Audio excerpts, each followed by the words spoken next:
ನೋಡಿ ನಮ್ಮ ಚಿಕ್ಕಮ್ಮ ಇದು ಬಿರಿಯಾನಿ ಮಾಡೋಕ್ಕೆ ರೆಡಿ ಮಾಡ್ಕೊತಾ ಇದೆ ಎಲ್ಲನ. ನನಗೆ ಒಟ್ಟು ಜಾಸ್ತಿ ಲೈಕ್ಸ್ ಬರ್ತದೆ ಸಬ್ಸ್ಕ್ರೈಬ್ ನೋಡಿ ಜನ ಗುರ್ತಿಡಿತಾರೆ. ನಾನು ಕಣ್ಣೆದ್ರಿಗೆ ಇದ್ರೆ ಶೂಟ್ ಮಾಡಿ ಸಾಯಿಸ್ಬಿಡ್ತೀನಿ. ಇರಿಟೇಷನ್ ಕಣ್ರಿ ಕಳ್ಸಿ. ನೋಡ್ರಿ ನಮ್ಮ ಚಿಕ್ಕಮ್ಮ ಪಾತ್ರೆ. ನಮ್ಮ ಅಮ್ಮವ್ರದ್ದು ಜಾಯಿಂಟ್ ಫ್ಯಾಮಿಲಿ. ಮುಂಚೆ 15 ಜನ ಇದ್ದು. 15 ಜನದಲ್ಲಿ ನಾನು, ನಮ್ಮ ಅಕ್ಕ ಮತ್ತು ನಮ್ಮ ದೊಡ್ಡಪ್ಪ ಮಗಳು 3 ಜನದ್ದು ಮದುವೆ ಮಾಡಿದ್ದಾರೆ. ಇವಾಗ ಸದ್ಯಕ್ಕೆ 12 ಜನ ಇದ್ದಾರೆ. 12 ಜನನೂ ಜೊತೆಲೇ ಇದ್ದಾರೆ. ಬಿರಿಯಾನಿ ಮಾಡೋಕ್ಕೆ ಪಾತ್ರೆ ಇಕ್ಕಿ ಪಾತ್ರೆಗೆ ಎಣ್ಣೆ ಹಾಕ್ತಿದ್ದೆ. ಸ್ವಲ್ಪ ಗ್ಯಾಸ್ನ ಮೀಡಿಯಮ್ ಫ್ಲೇಮಲ್ಲೇ ಇಟ್ಕೊಬೇಕು, ಇಲ್ಲಾಂದರೆ ಸಾಸಿವೆ ಎಲ್ಲ ಸೀದೋಗ್ತವೆ. ಒಂದು 2-3 ಪಲಾವ್ ಎಲೆ ಹಾಕ್ತೈತೆ. ಪಲಾವ್ ಎಲೆ ಹಾಕ್ತು. ಒಂದು ಮರಾಠಿ ಮೊಗ್ಗು, ಸಾಸಿವೆ, ಮೆಣಸು, ಚಕ್ಕೆ ಎಲ್ಲ ಹಾಕಿ, ಸೋಂಕು ಕಾಳು ಹಾಕಿ, ಕಸ್ತೂರಿ ಮೆಥಿ ಹಾಕ್ತು. ಇವಾಗ ಈರುಳ್ಳಿ ಹಾಕ್ತೈತೆ. ಈರುಳ್ಳಿ ಮೀಡಿಯಮ್ ಫ್ಲೇಮಲ್ಲೇ ಫ್ರೈ ಮಾಡ್ಕೊಬೇಕು. ಈರುಳ್ಳಿ ಸೀದ್ಬಿಟ್ರೆ ಸ್ಮೆಲ್ ಬರುತ್ತೆ, ಸೀದಿರೋ ಸ್ಮೆಲ್ಲು. ಅದಕ್ಕೆ ಗ್ಯಾಸ್ನ ಲೋ ಫ್ಲೇಮಲ್ಲೇ ಇಟ್ಕೊಂಡು ಫ್ರೈ ಮಾಡ್ಕೊಬೇಕು. ಟಮಾಟೆ ಹಣ್ಣು ಹಾಕಬೇಕು. ಟೊಮೊಟೊ ಹಾಕಿ ಫ್ರೈ ಮಾಡ್ಕೊಂಡಾದ್ಮೇಲೆ ಮೆಂತ್ಯ ಸೊಪ್ಪು ಹಚ್ಚಿಟ್ಕೊಂಡಿತ್ತು. ಟೇಸ್ಟ್ ಚೆನ್ನಾಗಿರುತ್ತೆ ಅಂತ ಮೆಂತ್ಯ ಸೊಪ್ಪು ಹಾಕ್ತಿದ್ದೆ. ಮೆಂತ್ಯ ಸೊಪ್ಪೆಲ್ಲ ಹಾಕಿ ಮೀಡಿಯಮ್ ಫ್ಲೇಮಲ್ಲೇ ಗ್ಯಾಸ್ನ ಇಟ್ಕೊಂಡು ಎಲ್ಲ ನೀಟಾಗಿ ಫ್ರೈ ಮಾಡ್ಕೊಬೇಕು. ಫ್ರೈ ಮಾಡ್ಕೊಂಡು ಎಲ್ಲ ನೀಟಾಗಿ ಅದು ಈರುಳ್ಳಿ ಎಲ್ಲ ಕಲರ್ ಚೇಂಜ್ ಆಗಬೇಕಲ್ವ, ಆ ಕಲರ್ ಚೇಂಜ್ ಆಗೋವರೆಗೂ ಫ್ರೈ ಮಾಡ್ಕೊಬೇಕು. ಟೊಮೊಟೊ ಸ್ವಲ್ಪ ಬೇಯಬೇಕು.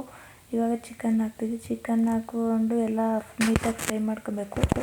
ಚಿಕನ್ನೆಲ್ಲ ಹಸಿ ಸ್ಮೆಲ್ ಹೋಗೋವರೆಗೂ ಫ್ರೈ ಮಾಡ್ಕೊಬೇಕು. ಅದೆಲ್ಲ ನೀಟಾಗಿ ವೈಟಾಗಿ ನೀರು ಬಿಡ್ಕೊಳ್ಳೋವರೆಗೂ ಚೆನ್ನಾಗಿ ಫ್ರೈ ಮಾಡ್ಕೊಬೇಕು. ಸ್ವಲ್ಪ ಹೊತ್ತು ಚೆನ್ನಾಗಿ ಫ್ರೈ ಮಾಡ್ಕೊಂಡ್ರೆ ಟೇಸ್ಟಾಗಿರುತ್ತೆ. ಅಷ್ಟೊತ್ತು ಪುಡಿನ 1.5 ಸ್ಪೂನ್ ಹಾಕ್ತೈತೆ. 1.5 ಸ್ಪೂನ್ ಹಾಕಿ ಅದು ನೀರೆಲ್ಲ ಹೋಗಲಿ ಅಂತ ಧನಿಯಾ ಪುಡಿ ಹಾಕಿ ಮನೇಲಿ ಮಾಡ್ಕೊಂಡಿದ್ದು ಧನಿಯಾ ಪುಡಿ ಹಾಕಿ ಇವಾಗ ಮಸಾಲೆ ಹಾಕ್ತಿದ್ದೆ. ಮಸಾಲೆ ಹಾಕಿ ಚೆನ್ನಾಗಿ ಎಲ್ಲ ಅದು ಮಸಾಲೆ ಹಸಿ ಸ್ಮೆಲ್ ಹೋಗೋವರೆಗೂ ಎಲ್ಲ ಚೆನ್ನಾಗಿ ಕೈ ಆಡಿದ್ರೆ ಹಸಿ ಸ್ಮೆಲ್ಲೆಲ್ಲ ಹೋಗುತ್ತೆ. ಒಂದು 5 ನಿಮಿಷ ಚೆನ್ನಾಗಿ ಫ್ರೈ ಮಾಡ್ಕೊಬೇಕು. ಚೆನ್ನಾಗಿ ಕೈ ಆಡಿಕೊಂಡ್ರೆ ಹಸಿ ಸ್ಮೆಲ್ ಹೋಗುತ್ತೆ. ಹಸಿ ಸ್ಮೆಲ್ಲೆಲ್ಲ ಹೋಗಿ ಒಳ್ಳೆ ಸ್ಮೆಲ್ ಕೊಡುತ್ತೆ. ಗರಂ ಮಸಾಲ 1.5 ಸ್ಪೂನ್ ಹಾಕ್ತೈತೆ.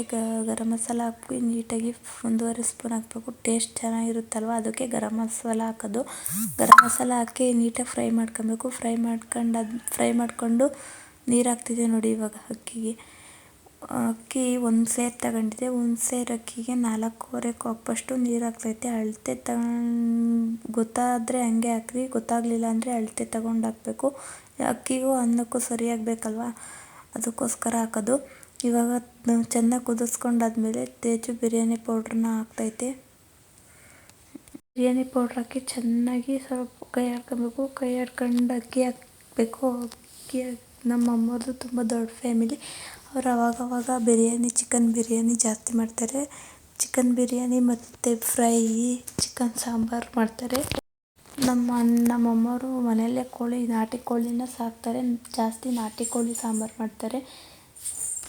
ಕೋಳಿಗೇನೋ ಕಾಯಿಲೆಯಾಗಿ ಎಲ್ಲ ಸತ್ತೋದು. ಇವಾಗ ದುಡ್ಡು ಕೊಟ್ಟು ತಂದಿತ್ತು. ಅಲ್ಲೇ ಮನೆ ಹತ್ರ ಯಾರೋ ಸಾಕಿದ್ರು. ಅವ್ರ ಹತ್ರ ಹೋಗಿ ದುಡ್ಡು ಕೊಟ್ಟು 2ನ ತಗೊಂಬಂದಿನಿ. 2 ನಾಟಿ ಕೋಳಿ ತಂದಿದ್ರು. 2 ನಾಟಿ ಕೋಳಿನ ನಮ್ಮ ದೊಡ್ಡಪ್ಪನೇ ಎಲ್ಲ ನೀಟಾಗಿ ಕ್ಲೀನ್ ಮಾಡಿ ಕೊಟ್ಟಿತ್ತು. ನೋಡಿ ಬಿರಿಯಾನಿ ರೆಡಿ ಆಯಿತು.